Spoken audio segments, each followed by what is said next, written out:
38. Ndio. Habari za Yesu wa Nazareti, jinsi Mungu alivyomtia mafuta kwa Roho Mtakatifu na nguvu, naye akazunguka huko na huko akitenda kazi njema na kuponya wote walioonewa na Ibilisi, kwa maana Mungu alikuwa pamoja naye. Amina.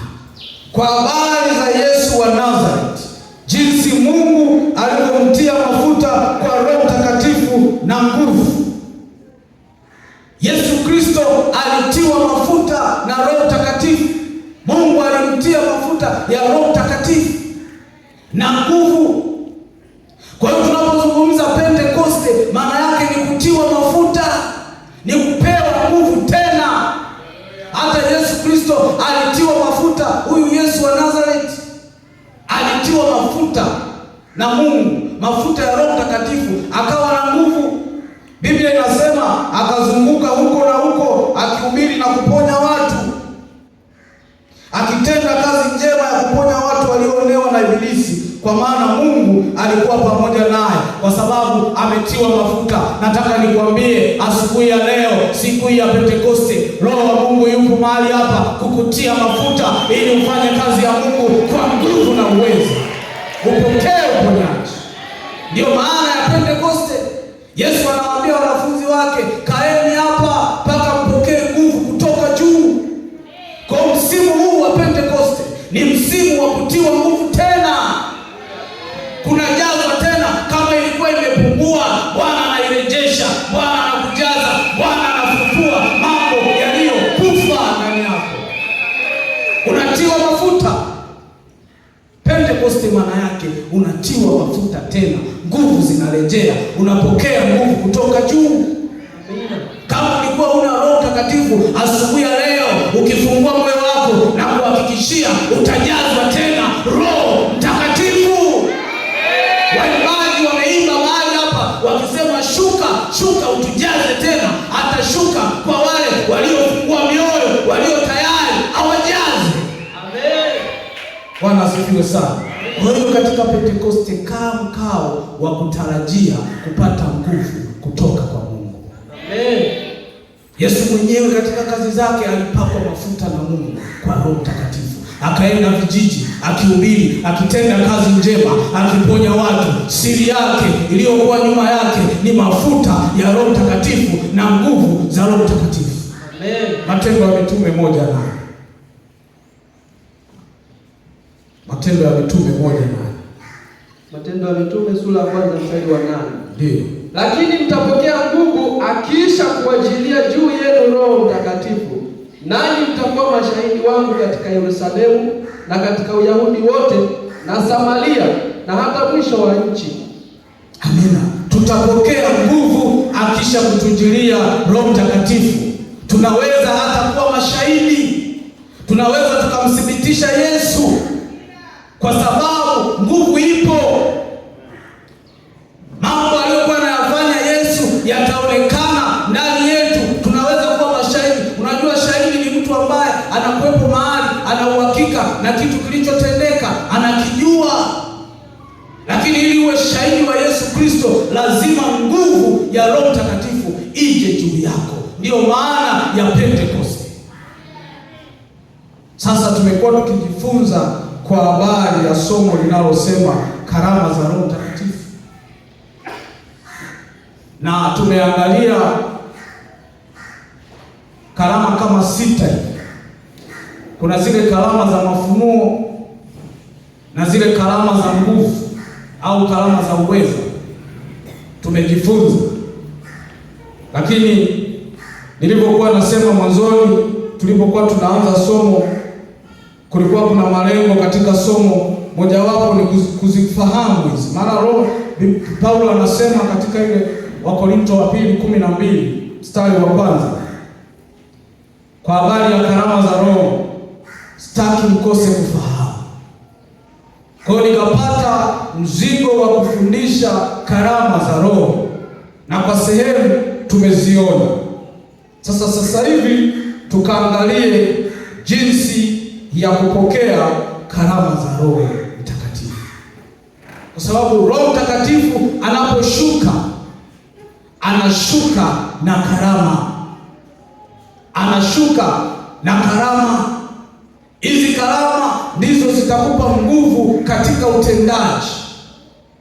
Ndio maana Yesu Kristo alipopakwa mafuta na Mungu kwa Roho Mtakatifu, alitenda kazi kwa nguvu, akiponya.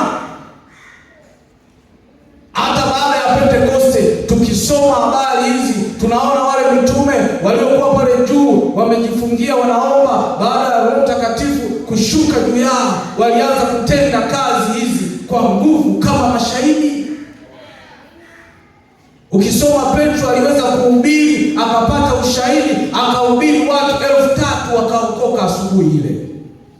Lakini ukiendelea mbele unaona kwamba alienda akamfufua Dorcas. Karama za nguvu zikaanza kutenda kazi ndani ya kanisa la Mungu. Sasa jinsi gani tunaweza kupokea karama za Roho Mtakatifu? Labda nielezee tena maana ya karama kwa kifupi. Nilisema karama ni kipaji au kipawa au zawadi juu ya uwezo unaotolewa na Roho Mtakatifu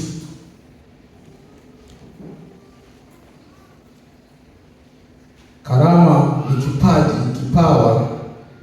au kipawa au zawadi ambacho ni uwezo wa utendaji katika fulani unaopita hali ya kawaida.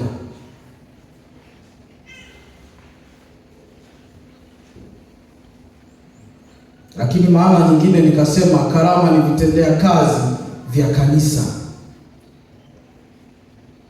Sasa nimeshaeleza kwa kirefu na tumeshaona aina kadhaa za karama, lakini tuangalie sasa jinsi gani tunaweza kupokea karama. Naomba tusome Wakorintho wa kwanza sura ya 12 mstari wa 31. Korintho wa kwanza sura ya 12 mstari wa 31. Korintho wa kwanza sura ya 12 mstari wa 31 inasema, ndio, takeni sana karama zilizo kuu, hata hivyo na waonyesha njia iliyo bora. Takeni sana karama zilizo kuu. Kumbe karama unazitaka. Hatua ya kwanza kwa jinsi ya kupokea karama za Roho Mtakatifu ni kwa kutaka sana. Unapohitaji karama au uwezo maalum wa kipekee katika eneo fulani, nimetaja karama ziko 9. Hayo ni maeneo, labda eneo la uponyaji, labda eneo la matendo ya miujiza, labda imani, labda kupambanua roho. Unapohitaji, unataka. Kutaka ni nini? Ni kuwa na shauku, ni kuwa na shauku, kutamani. Unatamani, ni hatua ya kwanza. Biblia inasema takeni sana, takeni sana karama zilizo kuu. Kumbe katika hizi karama zipo nyingine ni kuu, nyingine ni ndogo. Takeni sana zilizo kuu. Wewe mwenyewe, hatua ya kwanza ya kupata karama kutoka kwa Roho Mtakatifu ni kwa kutaka, ni kwa kuonyesha kiu na shauku kwamba unahitaji labda uwe na matendo ya miujiza, unahitaji labda uwe na kupambanua roho, au unahitaji neno la hekima na maarifa. Wewe unataka. Anasema takeni sana. Sasa kama hujafikia mahali pa kutaka, karama haziwezi zikatenda kazi juu yako, haziwezi zikatenda kazi. Unajua Roho Mtakatifu sio dikteta kwamba anaweza akakuvaa tu akakulazimisha chukua hiki hapa, kama mapepo ambavyo yanaweza yakamuona mtu yakamvagaa na kumvamia, yakamlazimishia yakaingia kwake. Roho Mtakatifu sivyo alivyo. Hata katika kumpokea, hata katika kupata karama zake, ni wewe uonyeshe shauku. kiu, uonyeshe hali ya kutaka karama za Mungu, unazitaka. Tena anasema taka zilizo kuu. 14:1 hapo kwenye Wakorintho wa kwanza 14. Wakorintho wa kwanza sura ya 14 mstari wa kwanza. Ufuateni upendo na kutaka sana karama za rohoni, lakini zaidi kwamba mpate kuhutubu. Ufuateni upendo, yake anasema na kutaka sana karama za rohoni.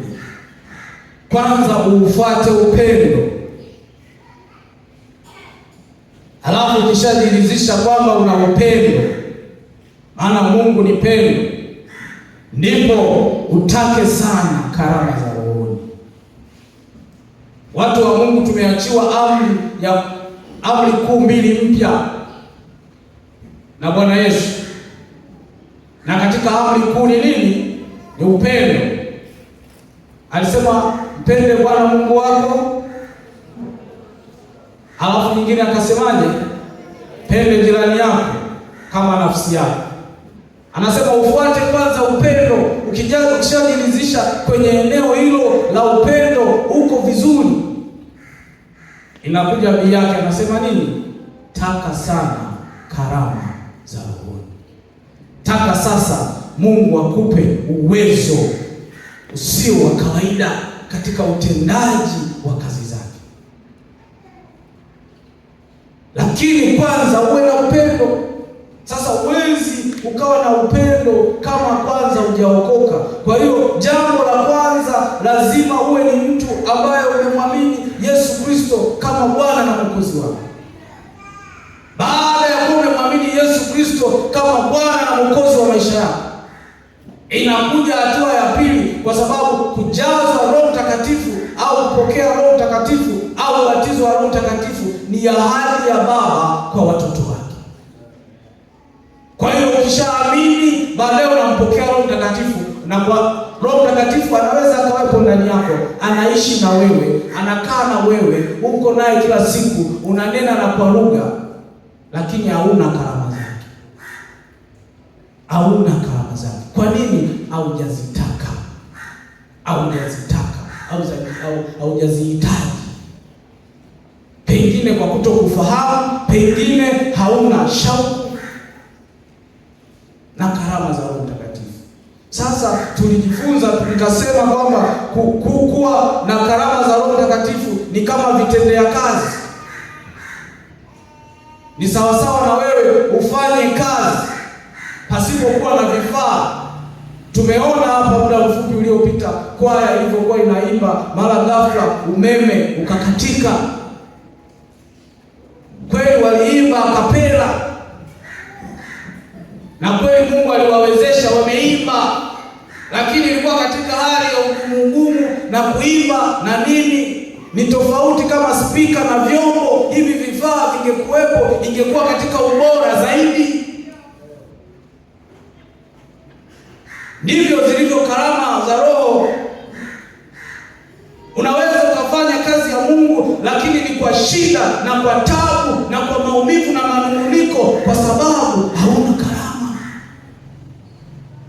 Lakini ukiwa nazo zitakusaidia. Mimi nilipogundua kwamba kuna habari ya karama, nikasema mimi sitapata taabu. Nikataka karama kwa Mungu. Nikasema mimi hizi karama hizi, kama kazi ya Mungu ipo na vitu vya kutendea kazi vipo, lazima kwenye huduma yangu niwe navyo. Haiwezekani mimi nikafanya katika ugumu. Lazima ziko 9, basi nipatiwe hata moja. Anasema utake zilizo kuu.